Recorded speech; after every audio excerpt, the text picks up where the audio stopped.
To begin, I want to do a little sharing. I want to talk about some people that I'm grateful for. And to do so, I'm going to take you on a journey, a 2-week journey that has 3 stops. The first stop of this journey is a holiday dinner with my family last year. And you're all invited. We have a big table. And we're sitting around the table having a nice time, when somewhere after the second course, you hear my uncle say something racist. And the room gets quiet, awkward. I know we all have perfectly behaved families here where this stuff never happens, so totally unrelatable, of course. What happens next? My brother opens his mouth as if to say something, and then he doesn't. He just sighs, probably thinking what we've all thought before, which is, this person's never going to change. And we move on. That's what families do, right? We move on. Except I don't move on. I take it with me. I take that grief with me into the second stop in our journey, which is a meeting with my dear friend Indy.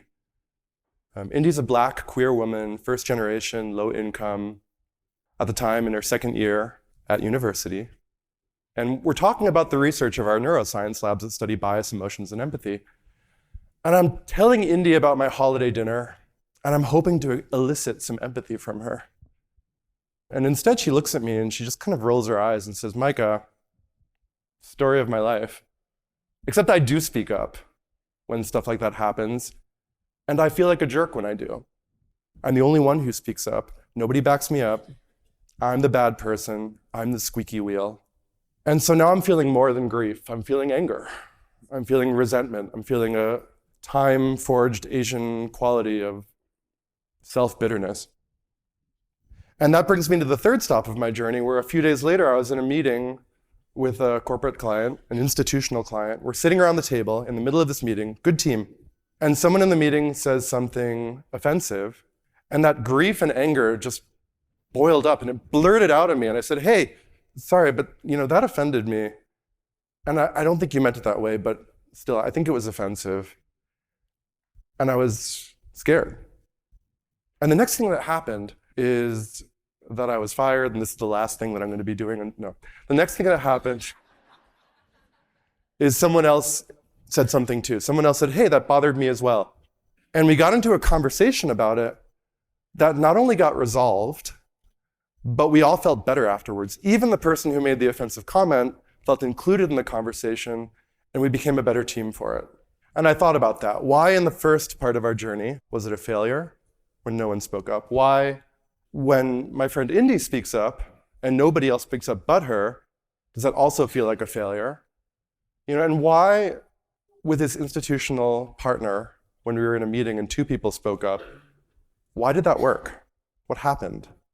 In my 20 years of designing immersive experiences, I've noticed that there's a bit of a truism that goes across all groups. And that truism is that most of us want to get along and we want to make change. But where science and magic come together and meet reality is when more than one person wants it at once. And so I want to talk to you about the research of DEI strategy, bias, and empathy, and talk about why that is.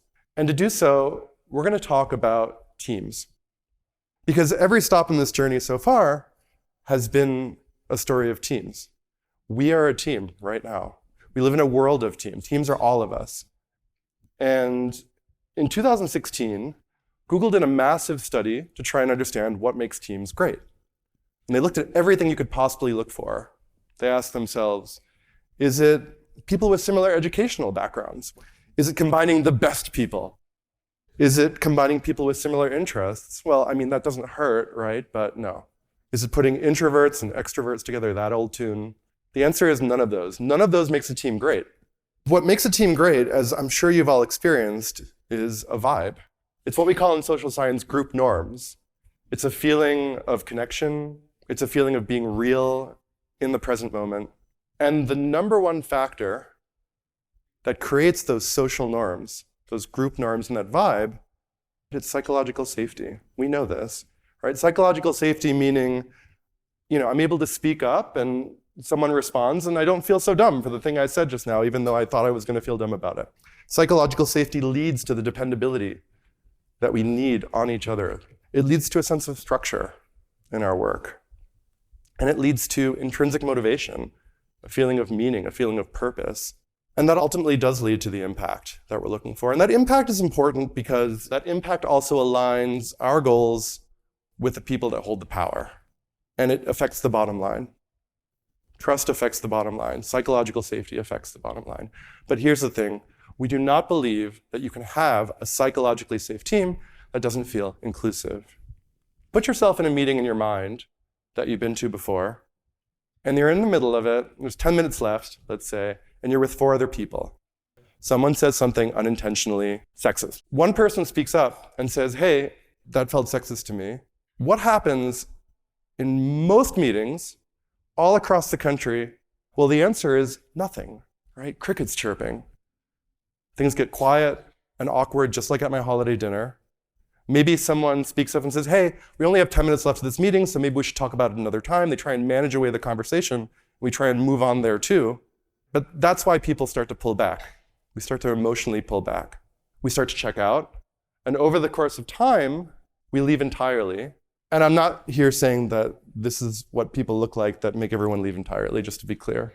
But the people who are left behind, no matter what their background is from an identity perspective, they're asking themselves, what happened? Right? Because these are not the things that are in exit reports. These are not the things that people talk about when they leave, right? But this is how teams fall apart. When one person in the room speaks up, we think it's going to work because of the 80-20 rule, right? 20% of the population makes 80% of the impact in any given, right? This works in economics. In behavior change, it doesn't, right? When one person speaks up, they are like my friend Indy. They are the squeaky wheel. They are the bad person, right? They're the person who's causing trouble. When a second person, and we're going to call them the almost ally right now, all right? When the second person learns how to speak up, that first person gets a conversation partner. And something really interesting happens at that moment. This is something called the Overton window. For the nerds of you in the room, you can look this up later.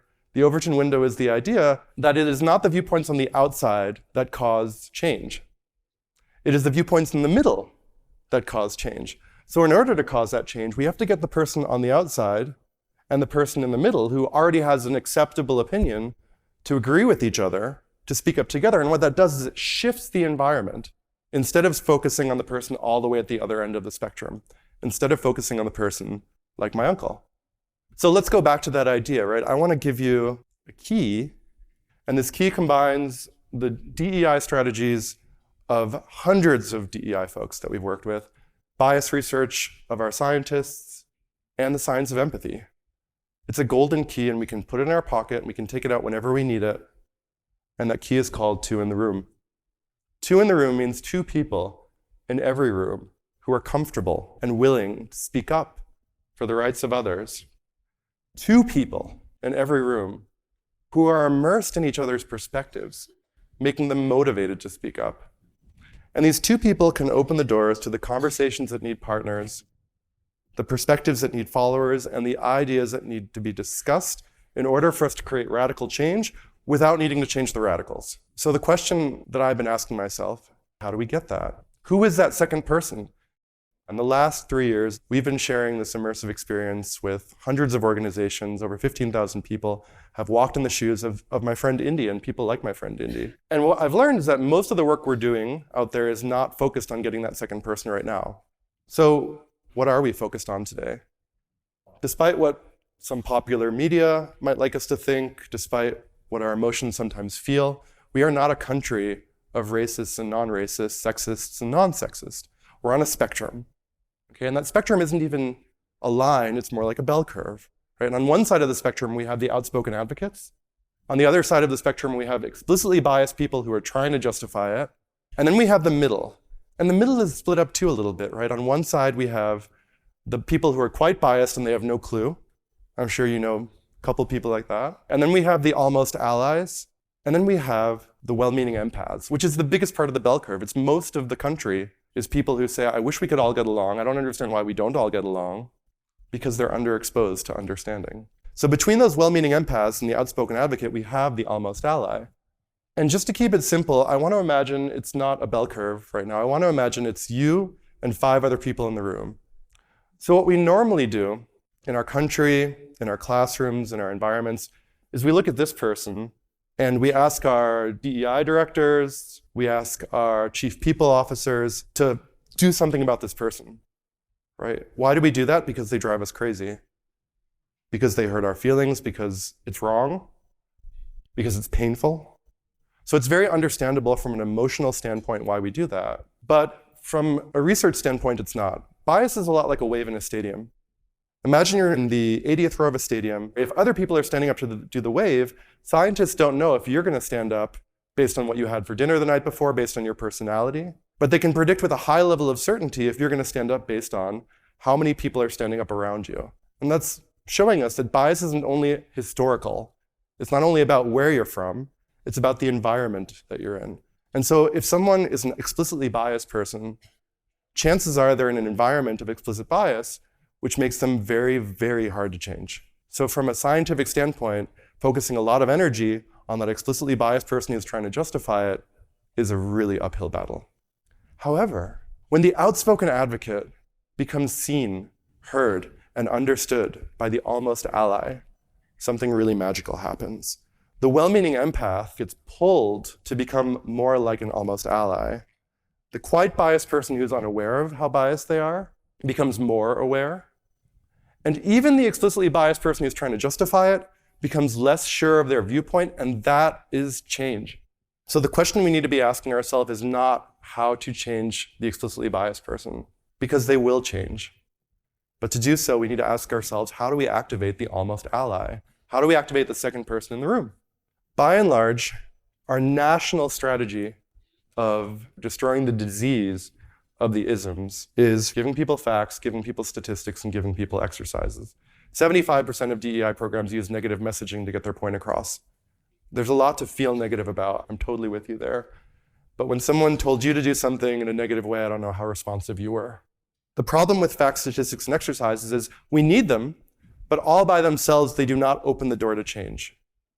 What does open the door to change is exposure to difference, which is a way of saying that friend in high school, that roommate in college, that person who's different from us, but we've spent quality time with, that is how we cure the isms, exposure to difference. And that's really important because the isms, when we destroy them, bring us into a space of communal and team empathy. But in order to feel empathy together, we need to define it in the dictionary differently because it's defined wrong. Empathy in the dictionary is defined as the ability to understand and share the feelings of another.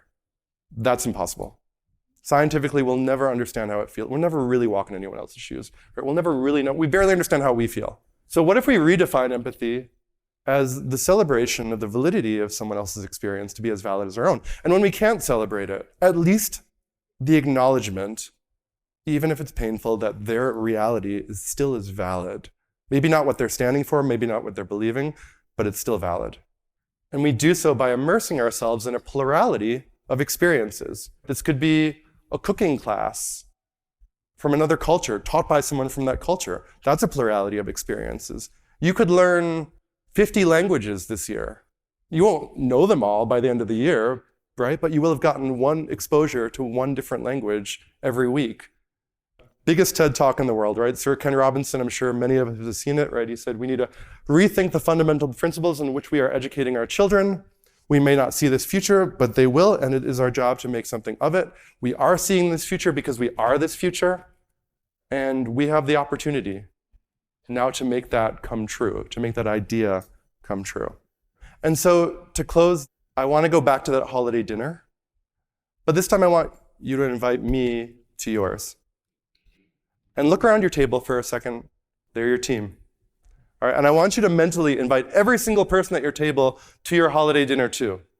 And now, I want you to imagine everyone else at your holiday dinner and think of the relative that drives you the most crazy.